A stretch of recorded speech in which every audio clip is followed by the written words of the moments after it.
ప్రియమైన సహోదరి సహోదరులారా, అనుగ్రహ కాలములో దేవుని వరాలు ఇచ్చే కాలములో మొదటి ఆదివారంలోనికి మనం ప్రవేశించాం. తపస్సు కాలపు మొదటి ఆదివారం. మనము ఏదైనా ఒక పద్ధతిని పాటించాలంటే నిర్ణయం తీసుకున్న తర్వాత అనేకమైనటువంటి శోధనలు, ఆటంకాలు ఎదురవుతాయి. ఉదాహరణకు, క్రైస్తవత్వము అనే పద్ధతిని మనము స్వీకరించి అనుసరించడానికి ప్రయత్నం చేసినప్పుడు అనేకమైనటువంటి శోధనలు, ఆటంకాలు మనకు ఎదురవుతాయి. ఎన్నో ఒడిదుడుకులకు మనం లోనవ్వాల్సి ఉంటుంది. ఎన్నో అవరోధాలు మనకి ఎదురు పడుతూ ఉంటాయి. కానీ భయపడనవసరం లేదు. మన దేవునిలాగా, మన క్రీస్తు ప్రభునిలాగా వాటన్నిటినీ శోధించగలిగితే మనదే విజయము. Praise the lord, praise the lord. ఈరోజు వాక్యము మనకు అదే తెలియచేస్తూ ఉంది. నువ్వు ఏదైనా ఒక కార్యం సాధించాలని పూనుకొని నిష్ఠగా ఉండడానికి ప్రయత్నం చేస్తే నిన్ను ఏదొకలాగా సైతానుడు శోధిస్తూనే ఉంటాడు. ఏదో ఒక రూపంలో నిన్ను శోధిస్తూనే ఉంటాడు. ప్రియమైన సహోదరి సహోదరులారా, అది ఏదైనా కావచ్చు. క్రైస్తవత్వం అవ్వచ్చు, ఉపవాసం అవ్వచ్చు, నీ దేవుణ్ణి నువ్వు ఆరాధించడం అవ్వచ్చు. వీటన్నిటినీ కూడా సైతానుడు పసిగడుతూ ఉన్నాడు. నిన్ను ఏదో ఒకలాగా అటాక్ చేయడానికి ప్రయత్నం చేస్తున్నాడు. జాగ్రత్తగా ఉండడానికి ప్రయత్నం చేద్దాం. ప్రియమైన సహోదరి సహోదరులారా, సైతానుని వలలో పడిపోతే నశించిపోతాం. ఇది గుర్తుపెట్టుకుందాం. అందువలన మనము క్రైస్తవత్వంలో ఉన్నాము అంటే ఇంకా ఎక్కువ శోధనలు వస్తాయి. నువ్వు దేవుణ్ణి ఆరాధిస్తూ ఉంటే అధికమైనటువంటి శోధనలు వస్తాయి. నిన్ను సైతానుడు విడిచిపెట్టడు. నిన్ను ఏదో ఒకలాగా కూలద్రోయడానికి, అణగద్రొక్కడానికే ప్రయత్నం చేస్తాడు సైతానుడు. ఇది గుర్తుపెట్టుకోండి. ఈ లోకము మనకి శత్రువు, ఈ మన శరీరము మనకి శత్రువు. ఏదో ఒకలాగా మనల్ని శోధిస్తూనే ఉంటాయి. ఇవన్నీ కూడా జయించడానికి ప్రయత్నం చేద్దాం. సిరాపుత్రుడైన యేసు జ్ఞాన గ్రంథము 2వ అధ్యాయము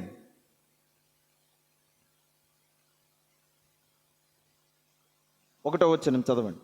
కుమారా, నీవు దేవుని సేవింపగోరెదవేని పరీక్షకు సిద్ధముగా నుండుము. వాక్యం సెలవిచ్చింది, నీవు దేవుని సేవించగోరెదవేని పరీక్షకు సిద్ధముగా ఉండుము, శోధనలకు సిద్ధంగా ఉండుము. చాలామంది అడుగుతారు కదా, చాలామంది అంటారు కదా, ఏంటి ఎవరికి రానటువంటి శోధనలు మీ క్రైస్తవులకు వస్తున్నాయి? మీరు దేవుణ్ణి నమ్ముకున్నారు, ఏంటి మీ ఇంట్లో ఎలా జరుగుతుంది? చాలామంది మనల్ని ప్రశ్నించుంటారు. మీరు దేవుడు యేసు ప్రభువుని నమ్ముకున్నారు కదా, ఎందుకు మీకు ఇన్ని బాధలు, కష్టాలు వస్తున్నాయి? చెప్పండి, వాక్యం తెలియచేయండి. మా దేవుణ్ణి నమ్ముకున్నాము కాబట్టే మాకు ఇన్ని శోధనలు వస్తాయి. చెప్పగలరా? వాక్యం సెలవిచ్చింది ఏమని? నీవు దేవుని సేవింపగోరుదువేని పరీక్షకు సిద్ధంగా ఉండుము. మన జీవితము పూలపాన్పు కాదు. క్రైస్తవత్వము కత్తి మీద సాము వంటిది. మన జీవితము శోధనలకు గురి అవ్వాల్సిందే. క్రైస్తవత్వము ఇస్ ఎ ఛాలెంజింగ్. ఈ మన దేశములో మరీ ఇంకను. కాబట్టి భయపడనవసరం లేదు. శోధనలను జయించడానికి మనం సిద్ధంగా ఉందాం. ఏకైక దేవుణ్ణి ఆరాధించుదాం. ఈరోజు ప్రభువు 3 శోధనలను అనుభవించాడు. 3 శోధనలను జయించాడు, ఎదుర్కొన్నాడు. కానీ పడిపోలేదు. గొప్పతనం అది. ఒక్కొక్కటిగా చూద్దాం.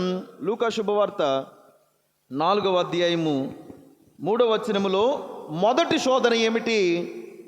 అప్పుడు సైతాను యేసుతో, నీవు దేవుని కుమారుడవైనచో ఈ రాయిని రొట్టెగా మార్చు. మొదటి శోధన, రాళ్ళును రొట్టెలుగా మార్చుకొని తిను. నువ్వు ఆకలిగా ఉన్నావు కదా, ఉపవాసం చేస్తున్నావు కదా, ఈ రాళ్లను రొట్టెగా మార్చుకొని తిను. ఆకలిగా ఉన్నాడు ప్రభువు, తింటే తప్పులేదు.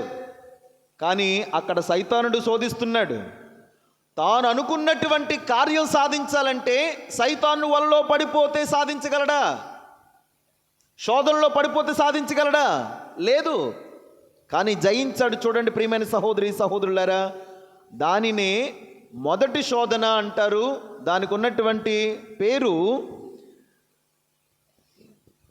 లస్ట్ ఆఫ్ ద ఫ్లెష్ అంటారు. అంటే శరీరాశ, శారీరకమైనటువంటి శోధన, బలహీనత. శరీరానికి ఉన్నటువంటి బలహీనత వలన మనము అధికంగా శోధించబడతాం. క్రీస్తు ప్రభువు ఆకలిగా ఉన్నాడు, శోధిస్తూ ఉంది. ఎక్కడ పడిపోతాడో, నా వలలో ఎక్కడ వేసుకుందామా అని చూస్తూ ఉంది. కానీ ప్రభు పడిపోలేదు. మనల్ని కూడా ప్రియమైన సహోదరి సహోదరులారా, ఈ శరీరము చాలా బలహీనమైనటువంటిది. సైతానుడు అనుక్షణము మనల్ని శోధిస్తూనే ఉంటాడు. పడిపోకుండా ఉండడానికి ప్రయత్నం చేయండి. ఏ విధంగా శోధిస్తాడు? ఆకలి అనేటువంటి ఎర వేస్తాడు.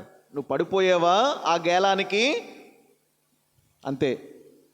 భోజనం, మత్తు పానీయాలు, అతి నిద్ర, బద్ధకం, శరీర సుఖం అనేటువంటివి ఈ శరీరానికి సంబంధించినటువంటి శోధనలు. లస్ట్ ఆఫ్ ద ఫ్లెష్ అంటారు, శరీరాశ, వాటికి సంబంధించినటువంటివి. పౌలు గారు అంటారు కదా, గలతీ పత్రిక 5వ అధ్యాయము మనం తరచుగా ఆలకిస్తాం. శరీరానికి సంబంధించినటువంటి శోధనలు చూడండి. గలతీ పత్రిక 5వ అధ్యాయము 19వ వచనం నుండి 21వ వచనం వరకు శరీర చదవండి. కార్యములు స్పష్టమే. అవి ఏవనా జారత్వము, అపవిత్రత, కాముకత్వము, విగ్రహారాధన, మాంత్రిక శక్తి, శత్రుత్వము, కలహము, అసూయ, క్రోధము, స్వార్థము, కక్షలు, వర్గతత్వము, మాత్సర్యము, త్రాగుబోతుతనము, విందులు, వినోదములు మొదలగునవి. ఇవి శరీరానికి సంబంధించినటువంటి శోధనలు. దయచేసి వీటిలో మనము దేనిలో ఇన్వాల్వ్ అయినా, దేనిలోనైనా మనం ఉన్న ఎడల ప్రభుని క్షమాపణను కోరుకుందాం. పడిపోతూ ఉన్నామేమో అని ఆత్మ పరిశీలన చేసుకుందాం. ఇవి శరీరానికి సంబంధించినటువంటి కోరికలు, శరీరానికి సంబంధించినటువంటి వ్యామోహాలు, శోధనలు. పడిపోకుండా ఉండడానికి ప్రయత్నించేద్దాం. రెండవ శోధన ప్రియమైన సహోదరి సహోదరులారా, లూకా శుభవార్త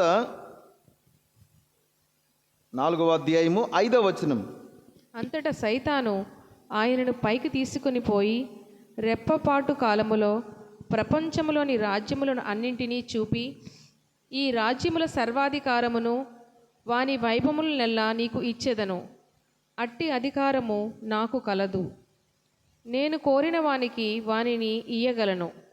కనుక నీవు నన్ను ఆరాధించినచో ఇది అంతయు నీ సొత్తు అగును అనెను. ప్రియమైన సహోదరి సహోదరులారా, యేసు ప్రభువు జయించినటువంటి రెండవ శోధన, ఆయనకు వచ్చినటువంటి రెండవ శోధన ఏమిటి అంటారు అంటే, ఇదిగో ప్రపంచములోని రాజ్యములను అన్నిటినీ చూపి. అంటే దేంతో మనం చూస్తాం? కళ్ళతో చూస్తాం. కళ్ళకి ఏది ఇంపుగా ఉంటే అది మనకు నచ్చుతుంది, ఆ శోధనలో పడిపోతాం. దానిని లస్ట్ ఆఫ్ ది ఐస్ అంటారు, నేత్రాశ. కళ్ళకి సంబంధించినటువంటి కోరికలు, కండ్లకు సంబంధించినటువంటి వ్యామోహాలు, కండ్లకు సంబంధించినటువంటి శోధనలు మనందరికీ తెలిసినటువంటివే. ప్రియమైన సహోదరి సహోదరులారా, యేసు ప్రభువుని శోధించింది. ఇదిగో ఈ రాజ్యం అంతటిని నీకు ఇచ్చేస్తాను, నువ్వు పరిపాలించగలవు, నీవు నన్ను ఆరాధించు. ప్రభు పడిపోయాడా? లేదు. ఈరోజు ఆయనను చరిత్రలో ఒక యేసు మహారాజు అనే ఒక చరిత్ర రాసేవారేమో. చరిత్రలో యేసు మహారాజు అనే చరిత్ర. ఏ దేశానికి? యెరూషలేము, ఇజ్రాయేల్ దేశానికి రాజు అని రాసేవారేమో. అంతే. ఆయన యొక్క రాజ్యం ఎక్కడి వరకు? ఇజ్రాయేల్ ప్రాంతం వరకే పరిమితం. ఒకవేళ పడిపోకుండా ఉన్నాడు కాబట్టి ఆయన ఈరోజు ఏ రాజ్యానికి రాజు అయ్యాడు? ఈ లోకానికే రాజు అయ్యాడు. Praise the lord, praise the lord, praise the lord, praise the lord. అందుచేత ప్రియమైన సహోదరి సహోదరులారా, మన కంటికి ఇంపైనటువంటివి, మన కంటికి చాలా బాగుగా కనిపించేటువంటి వాటిలో మనం పడిపోకూడదు. కనిపించిందల్లా కావాలి మనకి. ఎవరికన్నైనా ఎవరి మీదన్నా పడిందా, వాళ్ళ పని అయిపోయిందే. ప్రియమైన సహోదరి సహోదరులారా, ఏ వస్తువు మీద పడిందా అంతే, అది కావాలి, అది ఖచ్చితంగా నా దగ్గర ఉండాలి. ఆత్మ పరిశీలన చేసుకుందాం. లస్ట్ ఆఫ్ ది ఐస్, నేత్రాశలో ఈ కంటికి సంబంధించినటువంటి శోధనల్లో మనం ఎక్కువగా పడిపోతున్నామా? ఆత్మ పరిశీలన చేసుకుందాం, జయించడానికి ప్రయత్నం చేద్దాం. ఇక 3వ శోధన 9వ వచనం చదవండి. పిమ్మట సైతాను యేసును యెరూషలేమునకు తీసుకుని వెళ్ళి దేవాలయ శిఖరమున నిలిపి ఇట్లనెను, నీవు దేవుని కుమారుడు అయినచో ఇచ్చట నుండి క్రిందికి దూకు. ఏలయైనా ఇట్లు రాయబడి ఉన్నది, నిన్ను రక్షింప దేవుడు తన దూతలకు ఆజ్ఞ ఇచ్చి ఉన్నాడు, మరియు నీవు రాళ్ళపై పడి గాయపడకుండానట్లు నిన్ను వారు తమ చేతులతో ఎత్తి పట్టుకొందురు. అందుకు యేసు, ప్రభువైన నీ దేవుని శోధింపరాదు అని చెప్పబడినది కదా. Praise the lord. Praise the lord. Praise the lord. Praise the lord. ప్రియమైన సహోదరి సహోదరులారా, 3వ శోధన ఇదిగో, ఈ క్రిందకు దూకే నిన్ను వచ్చి పట్టుకుంటారు దేవదూతలు. అవును, క్రీస్తు ప్రభువు ఆదేశిస్తే చాలు. ప్రభు అన్నాడు కదా గెత్సెమని తోటలో, నా దూతల దళానికి ఒక ఆజ్ఞ ఇస్తే చాలు వచ్చి మిమ్మల్ని అందరినీ కూడా సర్వనాశనం చేయగలరు. ఆ ప్రభువు దానిని ఒక అవకాశంగా తీసుకొని సైతాను వలలో పడిపోయి క్రిందకు దూకేసి ఉంటే, అందుకని గుర్తుపెట్టుకుందాం, జీవిత డంబములోనికి పోకూడదు. ఏమంటారంటే దాన్ని ప్రైడ్ ఆఫ్ లైఫ్ అంటారు. అంటే జీవితపు డంబం, గొప్పలు. ప్రభువు నేను గొప్పోణ్ణి అని చూపించుకోవడానికి, నేను దైవ కుమారుణ్ణి అని చూపించుకోవడానికి నా శక్తి ఎంతదో నేను చెబితే నా దూతలు సైతము ఆలకిస్తారు అని నిరూపించుకోవడానికి వెంటనే దూకేసి ఉంటే ప్రభువు సైతాను వలలో పడిపోయినట్లే. అందుకని గొప్పలు చెప్పుకోలేదు ప్రభువు, నాకు ఇంత శక్తి ఉంది అని చూపించుకోలేదు ప్రభువు, ఈ లోకాశల్లో పడిపోలేదు ప్రభువు. ప్రియ సహోదరి సహోదరులారా, మనం కూడా స్వార్థం లేకుండా నిస్వార్థులమై, ముఖ్యంగా డంబము లేకుండా, గొప్పలు చెప్పుకోకుండా, నా శక్తి గొప్పది నేను గొప్పవాడిని అని చెప్పుకోకుండా తగ్గి అణిగి మణిగి ప్రభువు వలె జీవించడానికి ప్రయత్నం చేద్దాం. 3 శోధనలను మనము జయించగలిగితే, ఏంటి 3 శోధనలు?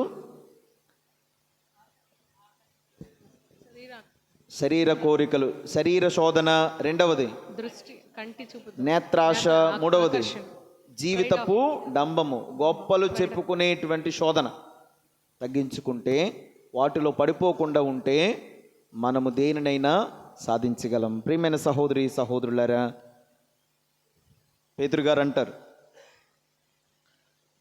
సైతానుడు నిన్ను వలలో వేసుకోవడానికి గర్జించు సింహము వలె ఎదురు చూస్తున్నాడు. ఆ వచనాలు తీసి చదవండి. పేతురు గారు రాసినటువంటి మొదటి లేఖ 5వ అధ్యాయము 8వ వచనం చదవండి. జాగరూకులై ఉండు, మెలకువతో జాగరూకులై ఉండు, మీ శత్రువగు సైతాను గర్జించు సింహము వలె తిరుగుచు ఎవరినైనా కబలించుచున్నాడు, ఎదురు చూస్తున్నాడు. జాగ్రత్త, ఎప్పుడు దొరుకుతారా, ఎప్పుడు ఏ శోధనలో పడిపోతారా అని ఎదురు చూస్తూ ఉన్నాడు.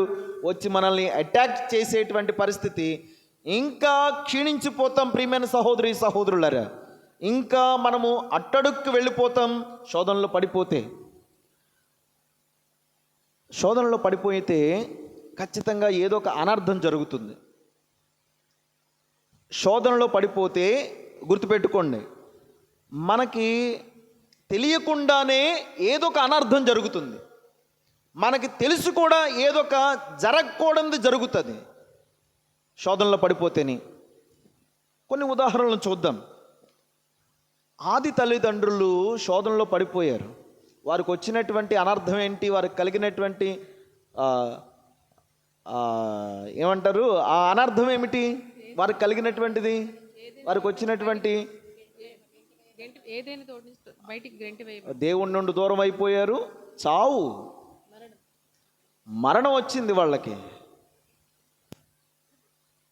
దావీదు మహారాజుకి బెత్షెబాతో తప్పు చేసినప్పుడు, శరీర కోరికల్లో పడిపోయినప్పుడు ఆయనకు వచ్చినటువంటి శోధన వలన ఏ అనర్థం వచ్చింది, ఏమైంది దావీదుకి? తన కడుపును పుట్టినటువంటి మొదటి సంతానం చనిపోయాడు బిడ్డ. ఇద్దరు వ్యక్తులను మీకు తెలియచేస్తాను. బైబిల్లో ఆకాను అనే ఒక వ్యక్తి ఉన్నాడు. చేసినటువంటి తప్పేంటి, పొరపాటు ఏంటి? దొంగతనం. ఆకాను. దానికి ఫలితం ఏమొచ్చింది? రాళ్లకు కొట్టి చంపేశారు.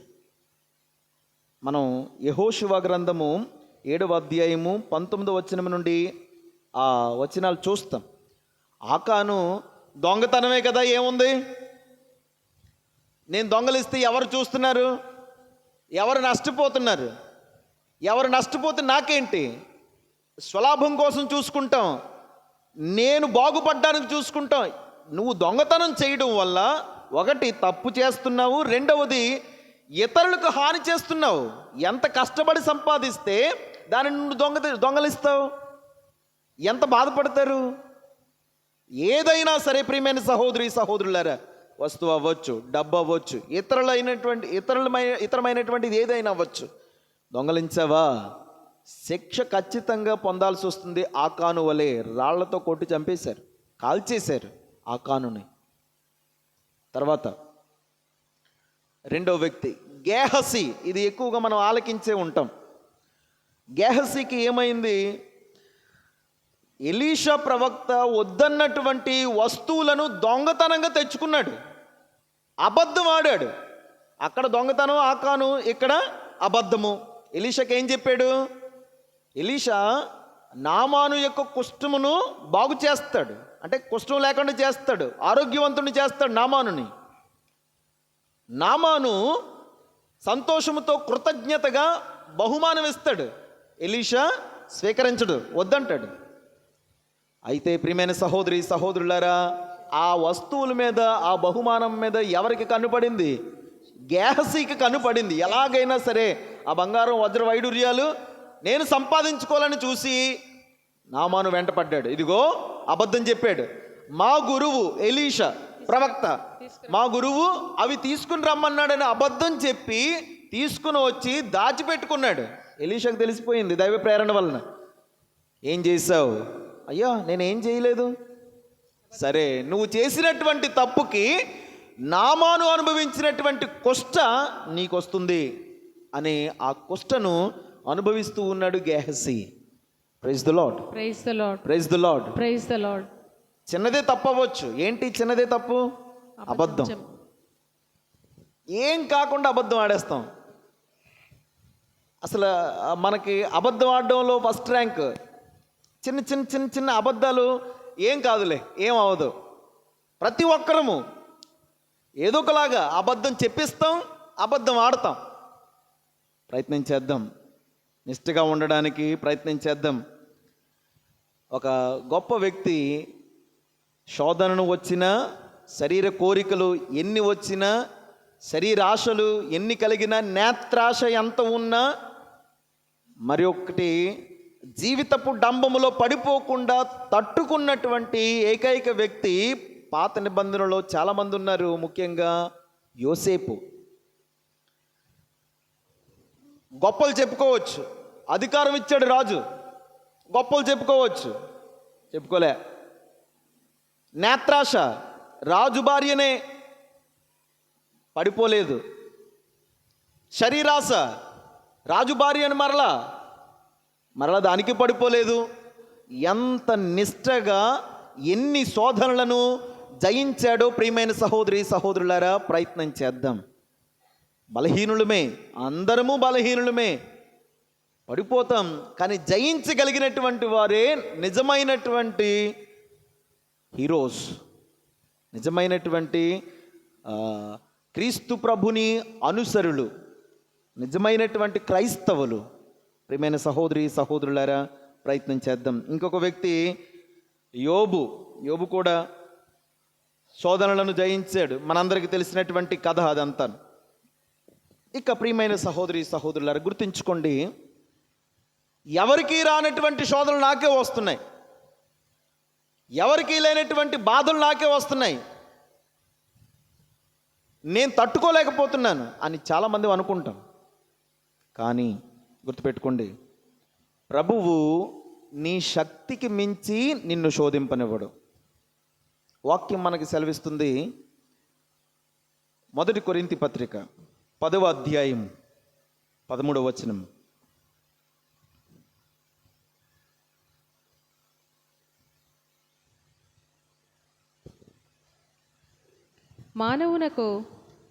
మానవునకు సాధారణము కాని ఏ శోధనను మీకు కలుగలేదు. ఇంకొక బైబిల్లో ఇంకొక ట్రాన్స్లేషన్ చదవండి. 1 కొరింథీ పత్రిక 10:13. సాధారణము కాని సాధ్యము కాని ఏ శోధనమును మీకు కలుగలేదు. ఏలయన దేవుడు నమ్మదగినవాడు, మీ నిగ్రహ శక్తిని మించి మిమ్ము శోధింపబడనీయడు.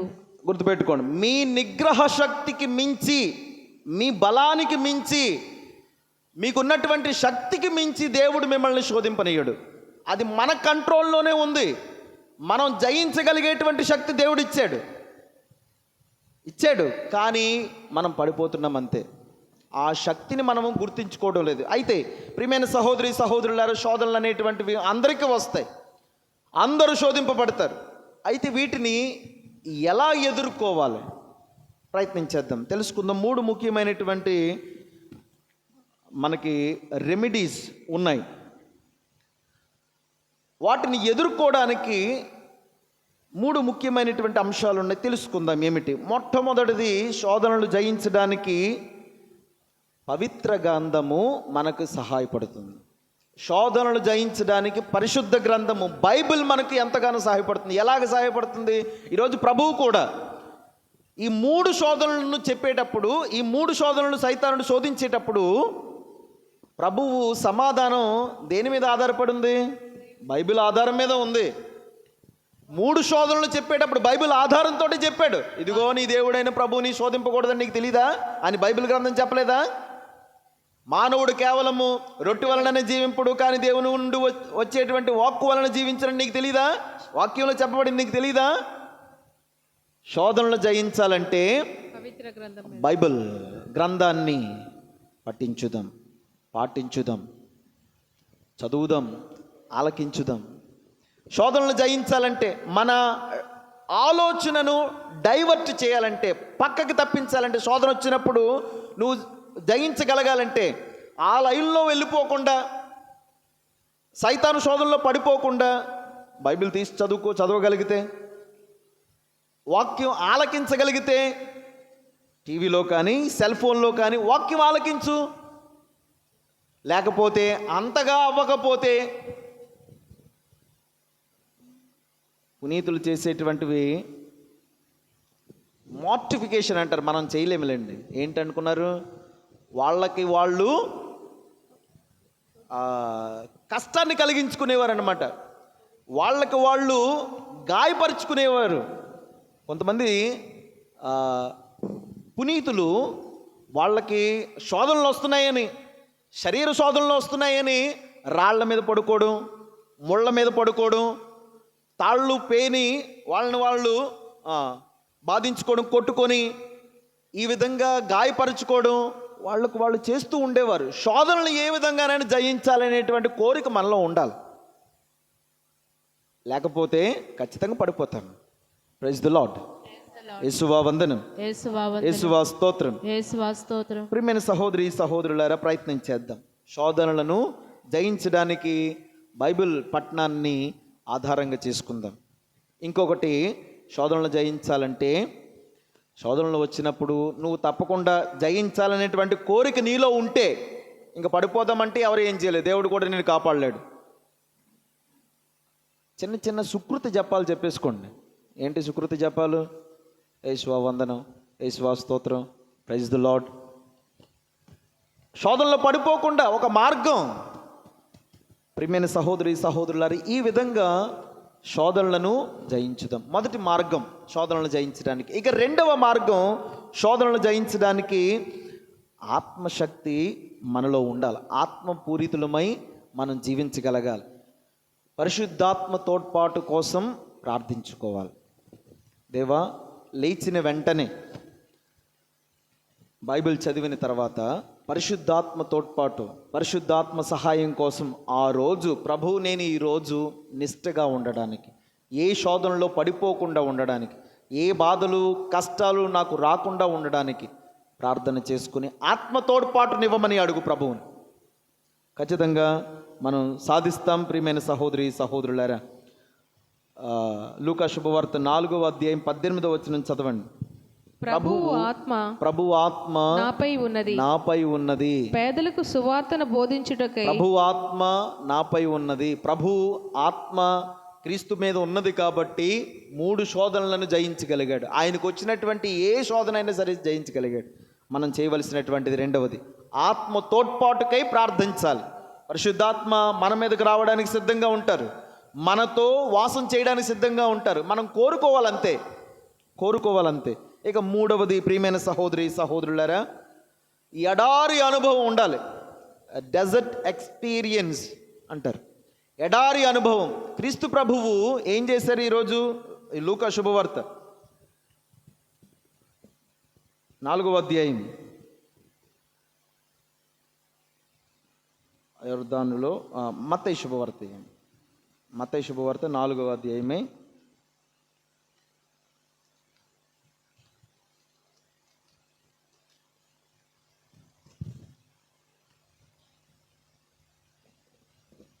4వ అధ్యాయం 1వ వచనం.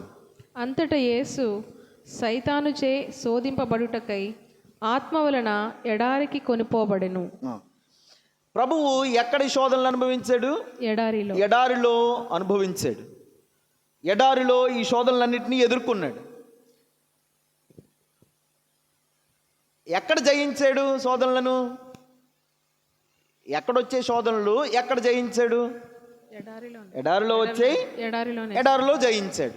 ఇక్కడ చిన్న దీనిని బాగా అర్థం చేసుకోవడానికి ప్రయత్నం చేద్దాం. ఎందుకు ఎడారి అనుభవం ఉండాలి అంటే, ప్రభు పడిపోడు, అది దైవ కుమారుడు, దేవుడు. ప్రియమైన సహోదరి సహోదరులారా, మనకెందుకు ఎడారి అనుభవం ఉండాలి? ఎడారిలో ఏమైనా దొరుకుతుందా? టీవీలు ఉంటాయా? కరెంట్ ఉంటుందా? కంటికి ఏదైనా ఇంపుగా కనిపిస్తుందా? కనిపించదు. శరీర కోరికలు ఏమైనా వస్తుంటాయా? వస్తాయి. పడిపోతామా? ఎడారి అనుభవం. ఎడారిలోకి వెళ్ళిపోమనలేదు. మన చుట్టూనే ఎడారి అనుకోవాలి. మన చుట్టూ పరిస్థితులు, మన చుట్టూ ఉన్నటువంటివి ఎడారి అనుభవం అనుకోవాలి. ఎడారిలా మనం తయారు చేసుకోవాలి. మన కంటికి కనిపించినటువంటివన్నీ కూడా, నేను ఎడారిలో ఉన్నాను, నాకు ఇది రాదు కదా, నేను ఈ శోధనలో పడిపోకూడదు కదా. ఆత్మ పరిశీలన చేసుకుందాం. ప్రియమైన సహోదరి సహోదరులారా, పాపము ఎప్పుడూ కూడా మన చుట్టూనే ఉంటుంది. పడిపోవడానికి ఎక్కువ అవకాశం కల్పిస్తుంది పాపం. పుణ్యం కన్నా మంచి కన్నా పాపమే ఎక్కువగా పనిచేస్తుంది. పడిపోవడానికి పాపము ఎక్కువ కారణం అవుతుంది. మనం మంచి ఎక్కువ చేస్తామా, పాపం ఎక్కువ చేస్తాం? చెప్పండి. పాపమే ఎక్కువ చేస్తాం. పాపమే ఇమ్మీడియట్లీ అవైలబుల్ అన్నమాట. మన డోర్ దగ్గర ఉంటుంది, డోర్ తీస్తే వెంటనే పాపమే ఎక్కువగా మనకు కనిపిస్తూ ఉంటుంది. అందుచేత ప్రయత్నం చేద్దాం. ఈ 3 మార్గాలను మనం అనుసరించడానికి ప్రయత్నం చేద్దాం. ఎడారి అనుభవము, ఆత్మ పూరితలం అవ్వాలి. మొట్టమొదటిది మర్చిపోయారు, పవిత్ర గ్రంథ పఠనం చేయాలి. బైబిల్ని పాటించాలి, చదవాలి. ఆలకించాలి వాక్యాల్ని. ఈ విధంగా 3 మార్గాలను అనుసరించి శోధనలో పడిపోకుండా ఉందాం. ప్రభు మనల్ని దీవించి కాపాడునుగాక. ఆమేన్.